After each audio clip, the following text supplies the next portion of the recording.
మా నాన్నగారు ఎప్పుడో మాట చెప్పేవారు, కన్న తల్లిని, పుట్టిన ఊరిని, పెరిగిన స్థలాన్ని, ఆదరించే వ్యక్తిని, అభిమానించే మనుషుల్ని మర్చిపోతే భవిష్యత్తు ఉండదు అని. ఒకసారి షెట్టి ఇప్పి చూపిమని చెప్పండి ఆడపిల్ల తండ్రుల్ని, మా తండ్రితో సహా. చినిగిపోయిన బని వేసుకుంటారు తండ్రి, కానీ పట్టు పీతాంబరాలు కొంటారు. నేను వేసుకుంది నా తండ్రి నాకు కొనిచ్చిన పట్టు చీర. కానీ ఏ ఆడపిల్ల తన తండ్రి కష్టం గుర్తిస్తుంది, తన తల్లి కష్టం గుర్తిస్తుంది?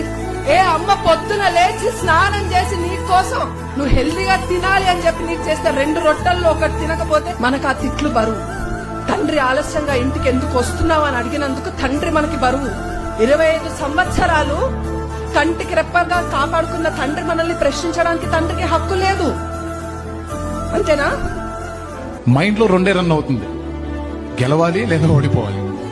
గెలిస్తే ఎంతమందికి సమాధానం చెప్పాలి, ఓడినా అంతమందికి సమాధానం చెప్పాలి. మన పని మనం చేసుకుంటూ పోవాలి.